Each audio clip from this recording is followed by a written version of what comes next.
Hello, hello, hello, everyone, and welcome to another Chai Tea Tai Chi podcast. Today, it's Dane and Andrew discuss. We're going to talk about the 5 modes of meditation. And of course, joined today is Dane. How are you doing, Dane? I'm doing excellent and really glad to have the opportunity to talk about this, one of my favorite topics, meditation. Meditation generally and the 5 modes of meditation in particular. Okay, great. All right, well then, why don't we just jump into it? Tell me about the first mode of meditation, or give me a little summary of the 5 modes, and then talk about the first one you want to talk about. Yes, the 5 modes. It could maybe be classified different ways, but I've found these 5 classifications to be useful. And most people think of meditation, they primarily think of one of these things, one particular mode, which is sitting meditation. But you don't have to be sitting in lotus or zazen or even sitting at all to meditate. In fact, the 5 modes, going from least active physically to most active, are lying, sitting, standing, moving, and interacting. And that might sound pretty mundane. I bet some people are going, oh, I thought you were going to talk about different spiritual states of consciousness or whatever. But I'm speaking very plainly and mundanely. The 5 sort of physical modes of meditation all have their benefits and their uses. And this is a range of what meditation can look like. So lying down, for example, is very useful for recovering from injury or illness. Obviously, if you're doing deep, intense healing work, it's useful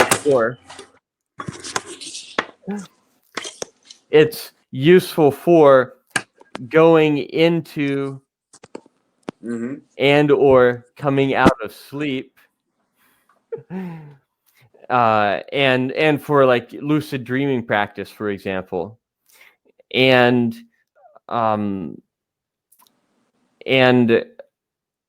the it's the most passive that you can be when you're meditating. In fact, if you have a hard time going to sleep, meditate yourself to sleep, or if you have a hard time waking up, meditate yourself awake. It's just natural. And then sitting meditation is what most people think of as meditation, and it's most commonly associated with spiritual practices. And there's different ways to sit, and there's different approaches, and they all have their unique benefits. And there's certain things that you can access with sitting meditation that are unique and can't really be accessed any other way. But it's not the only kind. And some people say, a lot of people said they want to meditate, but the reason they don't is because they have a hard time sitting still. And the good news is you don't have to. In Qigong, which is meditation plus breathwork plus exercise altogether, you don't have to sit still to meditate. You can stand, and standing is one level of activity up from sitting, but I'm talking about standing still, standing where you're not moving. So you might just be standing in a natural stance. You might be in a pose, but you're on 2 feet. And this mode of meditation is useful for contemplation and spiritual practice as well, but it also has the advantage of building strength. It builds strength and health while you do it. And Qigong consists of lying and sitting, as well as standing meditation, as well as the 4th mode, which is moving. You're not just standing still, but you're actually moving around on 2 feet. And yoga also fits in this category of moving meditation, but you're by yourself. You're moving your body around while maintaining the breath regulation, the mind regulation, and the meditative state. And this obviously has enormous benefits for health and wellness and all of the other benefits that come from mind-body practice like Qigong. And then the 5th mode, which is part of Tai Chi, Qigong is solo practice, moving your own body around. And then Tai Chi is partner practice, where while you're meditating, you're not just standing, you're not just moving, you are actively interacting with the environment and or other people, primarily other people, so that you're not just solo in isolation, in a cave, no distractions, maintaining a meditative state, but you're actually up, out and about in the world, moving around in, in a certain space, and maintaining interaction, maintaining a relationship with others while maintaining the meditative state. And this has applications to everything, including martial arts, but everything from all kinds of performance enhancement to psychology and relationships and influence and all of those things. So when people think about meditation, yeah, sitting still on a cushion is one way that looks, but it's not the only way that looks. And what all of these have in common is the relaxation, the minimality of tension and exertion.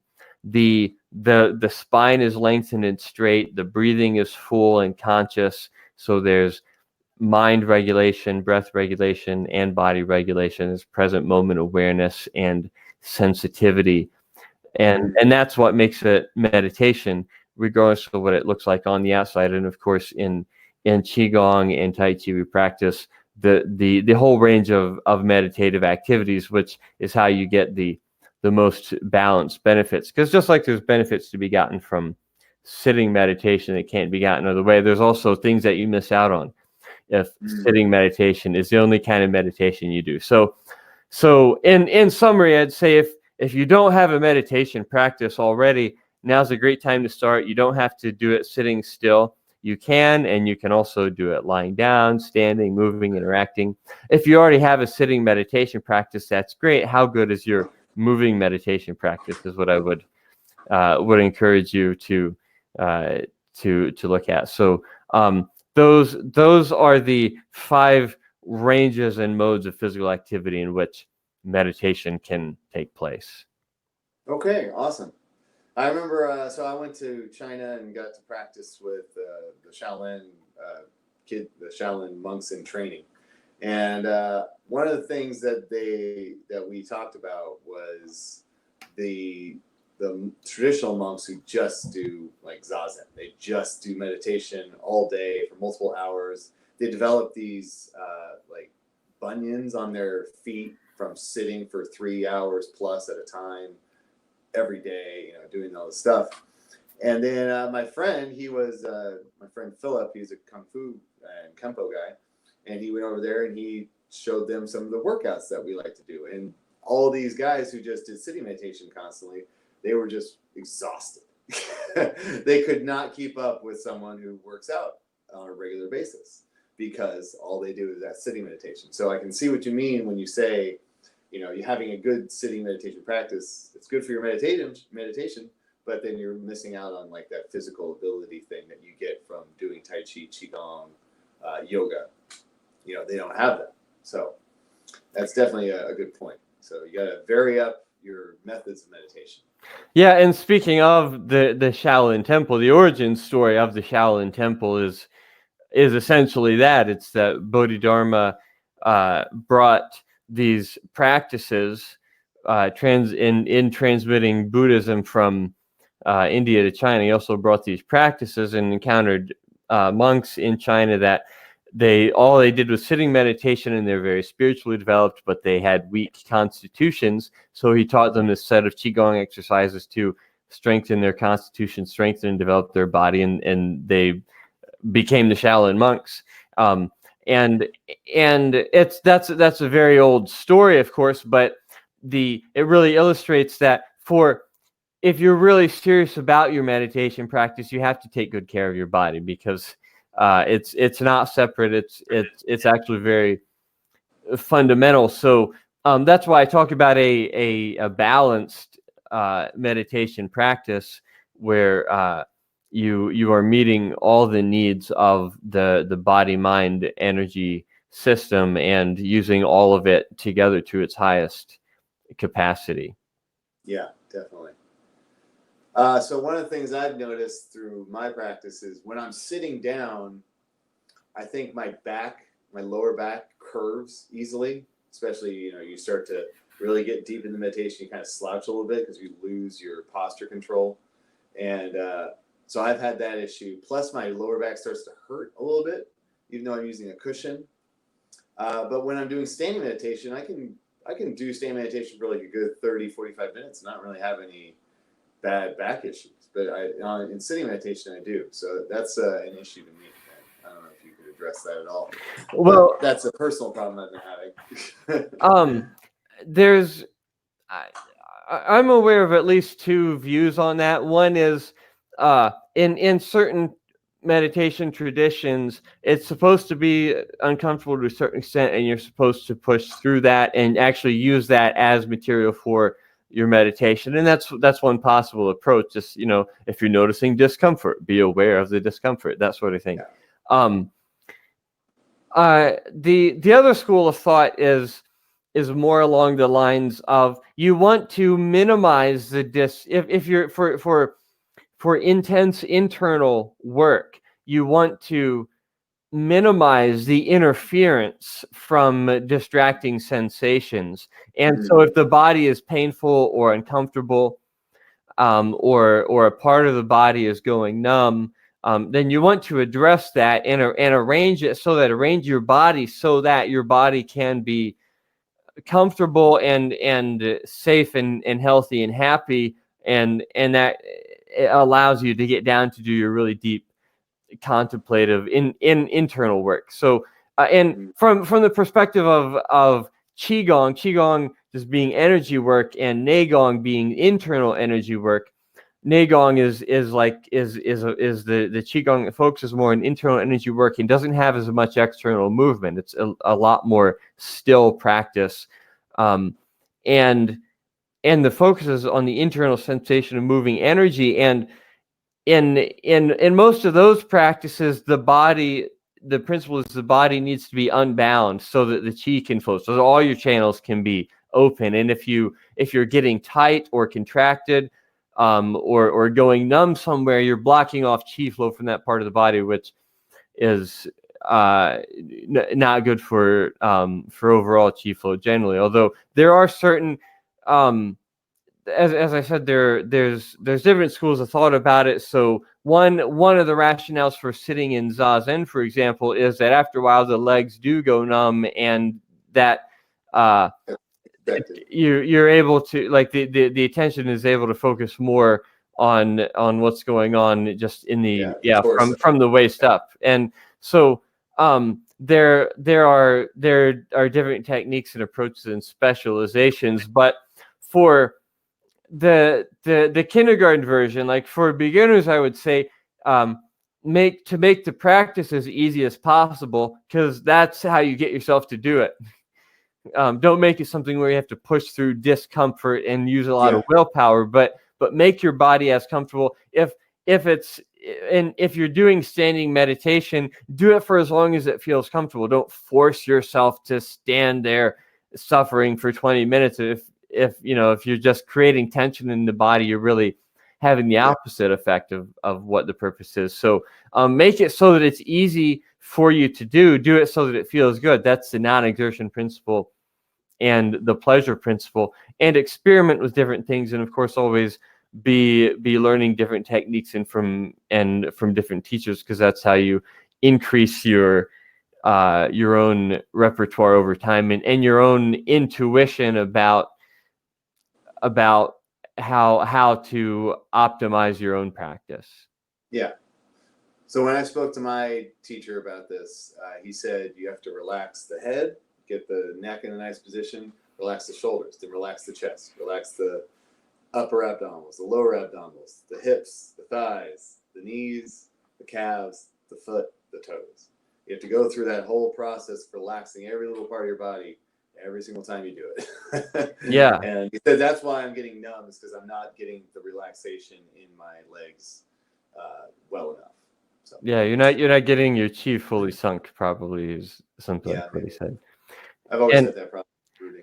The what is you mentioned on the universal aspects, which is the spine is lengthened, the spine is straight, and the body's relaxed. The muscles are as relaxed as they can possibly be to maintain condition one. So yeah, to maintain posture. And so in any, whether you're lying down, you want to be lying on a surface where you can be fully spread out. If you're sitting, you want to be sitting in a position where your spine can be lengthened and vertical. If you're standing, you want to be standing in such a way that your spine can be lengthened and vertical. And essentially where you are able to avoid collapsing, especially like collapsing forwards, the front of the body collapsing, closing inwards.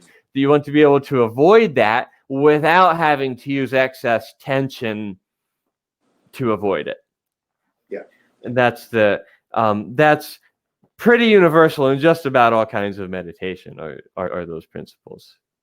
All right. Well, I have one last question. So I've been doing this practice where I switch between static meditation and then dynamic or moving meditations, because when your muscles or your numbness kind of builds up or your discomfort builds up, moving around just gets everything flowing again, and you feel good again. And you meditate when you're moving meditation until you're like, okay, I'm either good enough to go back to static meditation, or I've had enough moving meditation, I'll take a break.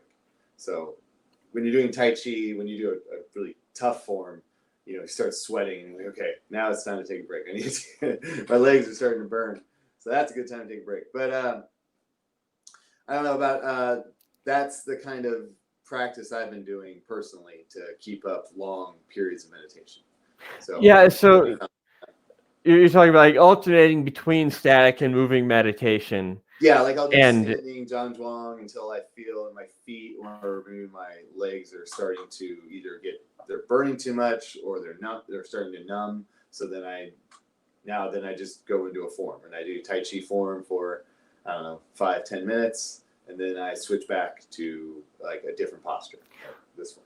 Yeah, it's a great strategy, and partly for exactly the reason you said, which is it allows you to extend the duration of your meditation practice. And like a Qigong practice, like the daily dose practice that we teach is a 15 to 20 minute practice, but you're not doing one thing the entire time. It's alternating between stationary moving. And that's how I've practiced for a long time.